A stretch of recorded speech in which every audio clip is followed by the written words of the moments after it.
ఓట్ల ముందు ఆశా వర్కర్లకు ఆశబెట్టి 18,000 ఫిక్స్డ్ వేతనం ఇస్తామని చెప్పి కాంగ్రెస్ ప్రభుత్వము నాటి కాంగ్రెస్ పార్టీ రేవంత్ రెడ్డి మరి ఆశా వర్కర్లకు ఆశబెట్టి హామీ ఇచ్చి మీకు నేనున్నా అని చెప్పి ఇవాళ ఓడ దాటిండు, ఒడ్డెక్కిండు, వాళ్ళను విస్మరించిండు.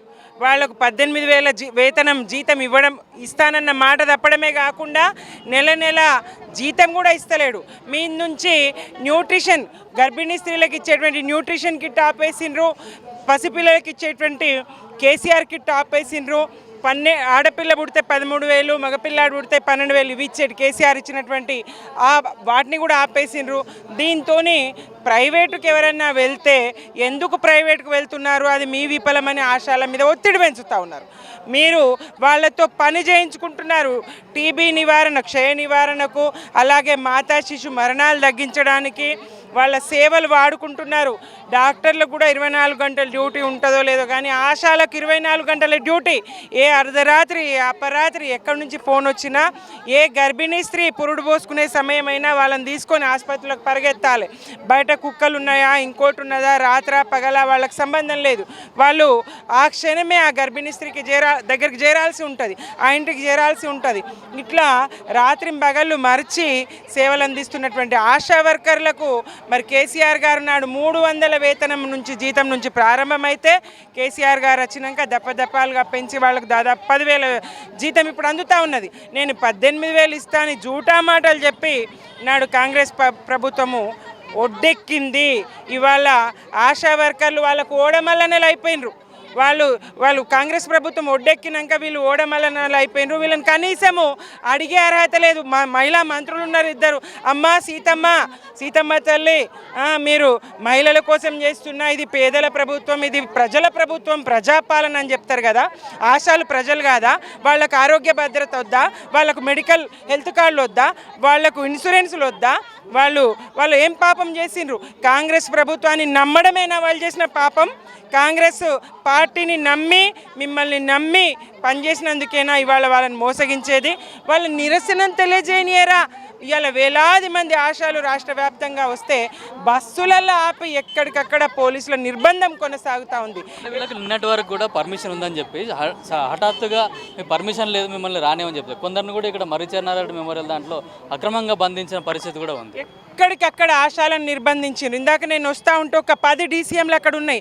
మండు టెండలో కాళ్ళు కింద కాలుతూ ఉంటాయి. ఆ DCMలలో నిలబెట్టిరు, పైన నీడ కూడా లేదు. అట్లా అరెస్టు చేసి ఎక్కడికక్కడ ఎండల నిలబెడతా ఉన్నారు ఆశాలని. పాపం వాళ్ళు దూరం నుంచి పొద్దున్నే ఎప్పుడో లేసి, అర్ధరాత్రి లేసి తిండి తినకుండా మా గొంతు వినిపిస్తాం, ప్రభుత్వాన్ని బతిమలాడుకుంటాం, మా నిరసన తెలియజేస్తామని చెప్పి వాళ్ళు ఇక్కడికి వస్తే వాళ్ళని నిర్బంధిస్తూ ఉన్నారు పోలీసులు. ఎక్కడికక్కడ ఈ రేవంత్ సర్కారా, ఇది పోలీస్ రాజ్యమా అర్థం కాని పరిస్థితి వాళ్ళ ఉన్నది.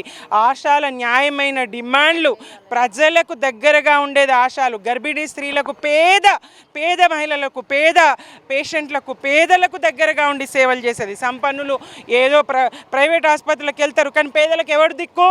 పేదలకు ఆశాలే దిక్కు. గ్రామాల్లో ఉండేటువంటి లేదా బస్తీల్లో ఉండేటటువంటి పేదలందరికీ పెద్ద దిక్కు అయినటువంటి ఆశాలను ప్రభుత్వం తప్పకుండా వాళ్ళకి ఇచ్చినటువంటి మాట నెరవేర్చాలి. ఆ 18,000 ఏదైతే ఫిక్స్డ్ వేతనం ఇస్తామన్నారో అది ఇవ్వాలి. అలాగే వాళ్ళకి హెల్త్ కార్డులు ఇవ్వాలి, వాళ్ళకు ఆరోగ్య భద్రత కల్పించాలి, అన్ని రకాలుగా వాళ్ళకి ఇన్సూరెన్స్ కూడా ఇవ్వాలి. పాపం వాళ్ళు టీబీ పేషెంట్లకు కూడా సేవలు అందిస్తారు. వాళ్ళ కఫం, వాళ్ళ కళ్ళని తీసుకుపోయి పరీక్షలకు తీసుకుపోవాలి. వాళ్ళు అది ఎంత రిస్క్తో కూడుకున్న వ్యవహారం. ఒక క్షయవ్యాధిగ్రస్తుడు దగ్గిన చోట, తుమ్మిన చోట 1000 మందికి అంటుకునే బ్యాక్టీరియా వస్తుందని తెలుసు. అటువంటిది వాళ్ళు ఇవేవి లెక్కలకు తీసుకోకుండా మరి వాళ్ళ ఆరోగ్యాలను ఫనంగా పెట్టుకొని పనిచేస్తూ ఉన్నారు. ఎందుకు జాలి చూపొద్దు? మహిళా మంత్రులు ఉన్నారు, సీతక్క గారు ఉన్నారు, పేదల పక్షపాతిని అంటారు. ఇదేనా పేదలకు సేవలు అందించే ఆశాల పట్ల మీ వైఖరేంది? మీరు ఆర్థిక పరిస్థితి సాకు చూపించి ఎంతకాలం మీరు తప్పించుక తిరుగుతారు? మరి ఆర్థిక పరిస్థితి బాగలేకపోతే 1,50,000 కోట్లు పెట్టి మూసీ సుందరీకరణ ఎవరు అడిగినరు? ఇవాళ 1000 అడుగుల లింగం ఆలయం నిర్మిస్తా అంటారు. మీరు 150 కోట్ల ఏది గాంధీ విగ్రహం పెడతా అంటారు. మరి అందరూ కాదంటే ఇవాళ మీరు చేస్తున్న పనులకు ఎక్కడి నుంచి డబ్బులు వస్తున్నాయి?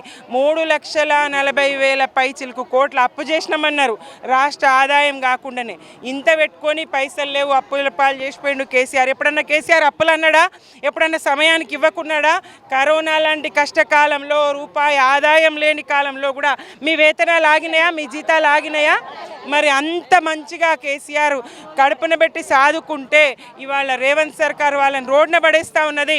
2 నెలల నుంచి 3 నెలల నుంచి జీతాలు కూడా ఇస్తలేదు. ఇది ఎక్కడ అన్యాయం? ఆశా వర్కర్ల పక్షాన బీఆర్ఎస్ ఉంటుంది, మేము ఉంటాం. అందరి ప్రజలందరి పక్షాన ఎట్లున్నామో ఆశాల పక్షాన కూడా బీఆర్ఎస్ ఉంటుంది, పోరాడుతుంది. ఈ కాంగ్రెస్ మెడల్ వంచి తప్పకుండా వాళ్ళకు ఏదైతే మాట ఇచ్చిందో 18,000 ఫిక్స్డ్ వేతనం వచ్చే వరకు బీఆర్ఎస్ వాళ్ళ వెంట ఉండి పోరాడుతుంది.